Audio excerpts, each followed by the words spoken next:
There was once a hunter who lived near a marsh. And he would hunt there and trap and catch food, which he would often share with the old woman who lived nearby. She was an herbs woman, a medicine woman, a midwife, and a storyteller. And many nights he would stay and listen to her stories. He would also take food to the villagers not too far away. The hunter loved swans. He loved the most beautiful white birds there are. He loved swans, especially when the migration happened from the south to the north and the north to the south. He would go and listen to the swans calling to each other. He would never harm a swan. But one morning when he went out into the marsh, he saw that a swan, a young female swan, had died in one of his nets. It had become entangled in the rope.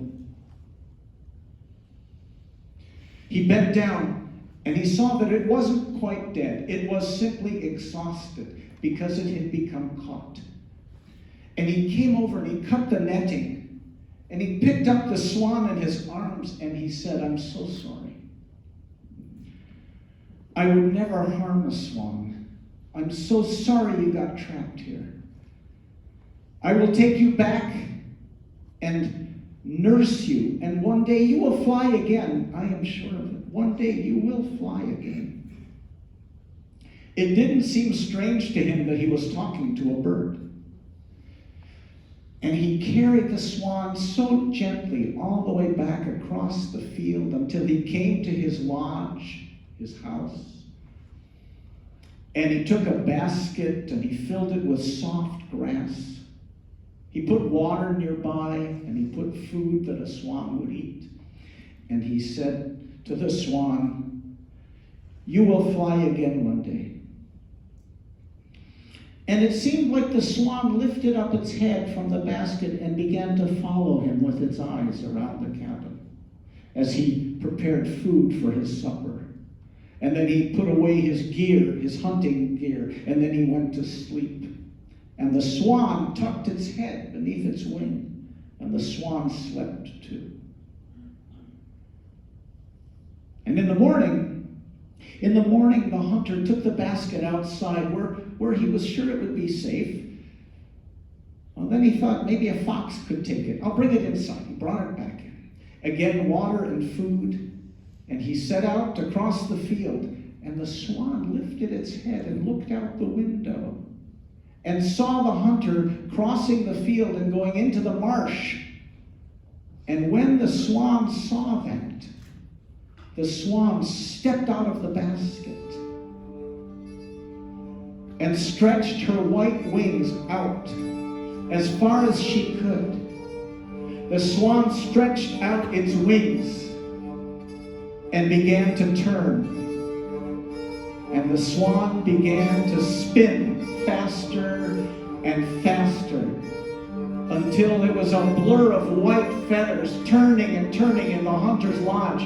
And the swan turned and turned, and all of a sudden,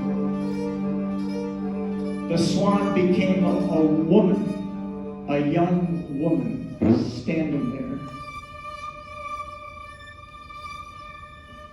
And there she was in a new world, in a human world. And she began to walk around the lodge, touching things, looking at things she had never seen before. And she touched here and she looked there. And she even went outside and brought in flowers and put them in a cup. And then she could hear the hunter coming out of the marsh. And she quickly began to spin her arms around and around and around, faster and faster and faster, until they turned into wings. And she became a swan and came back into the basket, and the hunter came home. He was surprised to find the flowers. Who could have brought them, he thought. But he made his meal, and he put away his gear, and he went to sleep. And again the swan followed him with its eyes, looking from the basket. This went on day after day. And the swan was gaining strength. And one day the hunter said to the swan, I know that one day soon you will be strong enough to fly again. I will miss you. I know I will see you when you fly from the south to the north and from the north to the south.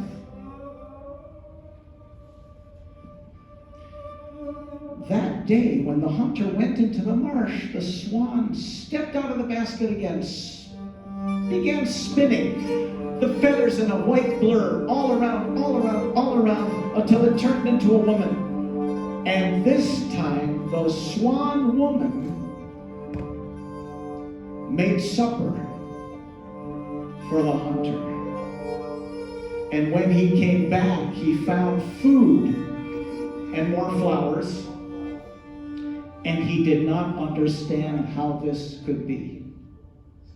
And so he went to the old woman. He brought her food, and he said to her, have you been coming to my lodge when I'm away hunting? Did you bring food? Did you bring flowers? No, she said, it wasn't me. And he told her about the swan that he had brought back. And the old woman said, and she was a wise old woman, she said, tomorrow, pretend to go hunting, but come back quietly, and you will see who is doing these things. So the next day, the hunter got his hunting gear, gave the food, gave the water. The swan was watching him. He left the house. The swan looked up with its long neck out the window, saw him walking towards the marsh, past the trees and the bushes. But the hunter did not go into the marsh that day. He was a hunter. He knew how to hide, and he came back secretly through the bushes and hiding, and he came all the way back to the lodge. And he was looking through the window when he saw the swan step out of the basket, stretch out its white wings and begin to spin faster and faster, turning and turning until she turned into a young woman. Very quietly, the hunter came through the door. He left the door open. She did not hear him until she turned and she saw the hunter. And there was a look of great fear in her eyes, but he spoke to her and he said, do not be afraid. If you would like to fly, go. The door is open. The sky is waiting for you. And she looked through the door, and she looked at the sky. And he said to her, but if you choose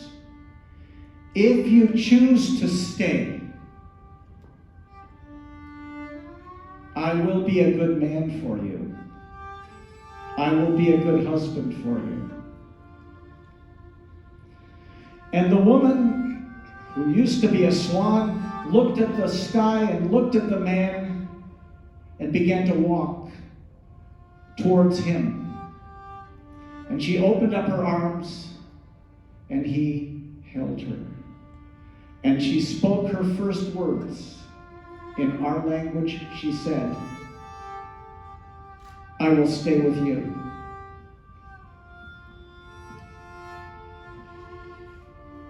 They brought the old woman, and the old woman said to her, everything in our world is new to you. I will help you learn to be human.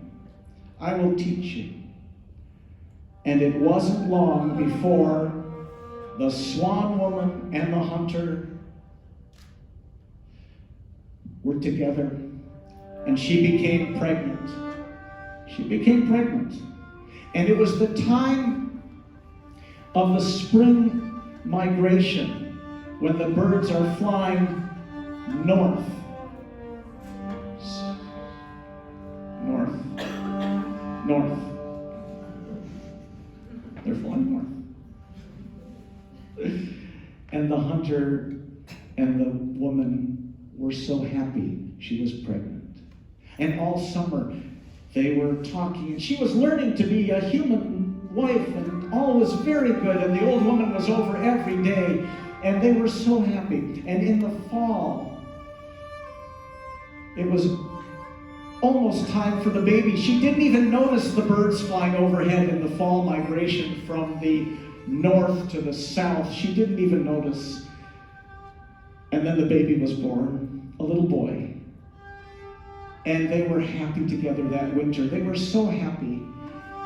Every day the hunter and his wife and the old woman would revel and be happy with their baby boy until 4 months went by, and it was now time for the swans to fly again. And one day the old woman came to the man and said, "Be careful. Stay close to her, or you will lose her." And he noticed that his wife would often go outside and look at the horizon, look at the southern horizon, and look and listen. And she was spending less and less time with the baby.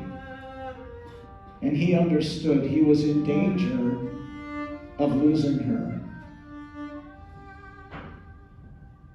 And so it was one day. She barely kissed the baby before she ran outside, and she was standing there near the marsh looking at the southern horizon. The hunter came out and stood next to her. She was looking and listening. He couldn't hear anything, he couldn't see anything, but then he did. And coming over the horizon, there were swans. A group of swans flying towards them. And the swans circled above them and began to call to the woman.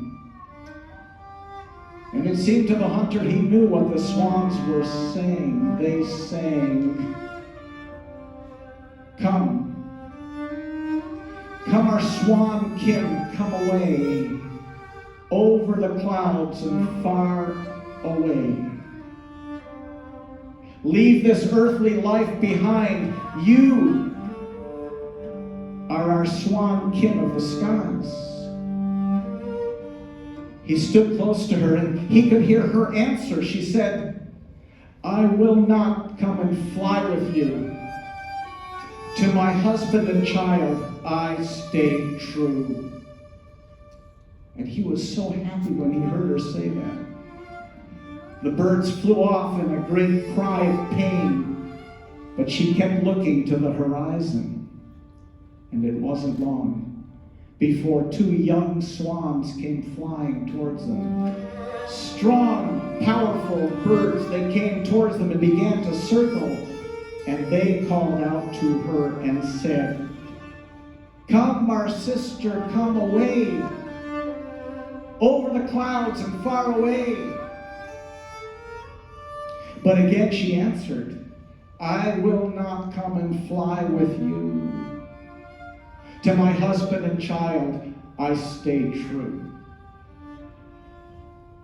But he heard in her voice sadness. And the birds flew off to the north. But she kept looking, and over the horizon came 2 old swans. They circled above, and they sang to her, "Come, our daughter, come away, over the clouds and far away."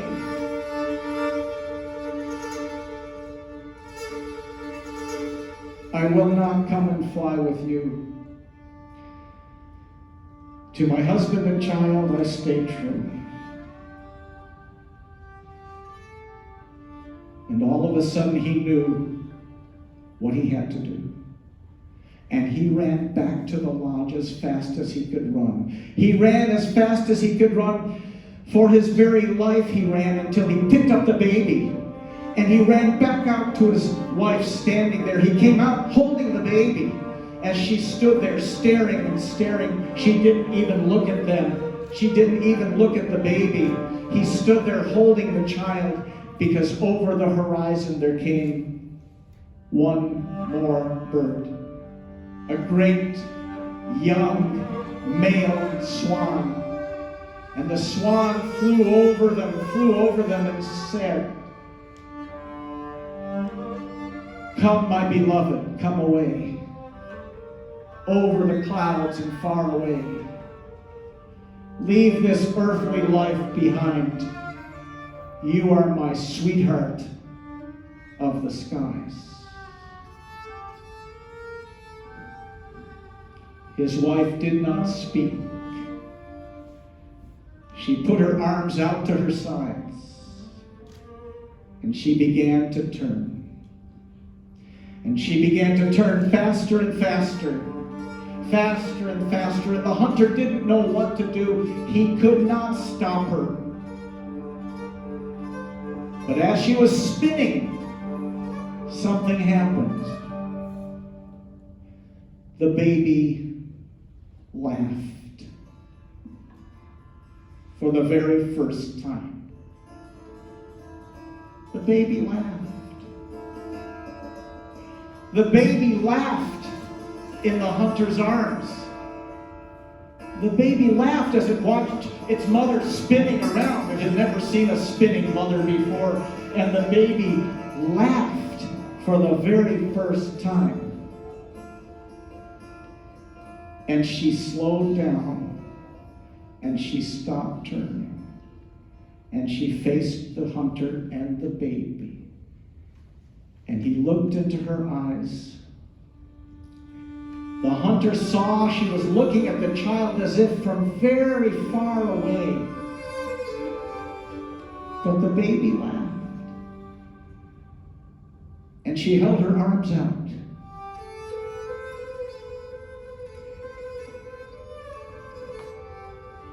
He gave the baby into his mother's arms.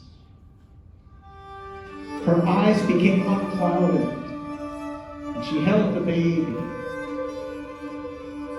She held the baby. And when she did, the great swan above flew off with a cry of anguish over the northern horizon and disappeared. And the woman said to her husband, "I will stay." And so it was. They lived together. They had a good life. The old woman came often, and she kept teaching the swan woman how to be a human, how to live in our world. And the baby grew up, and the mother would often take their son out to the edge of the marsh at the times of the great migrations, north to south and south to north. And she would sit with their son, and they would listen to the birds. And the story says that she taught their child to understand the language of the birds.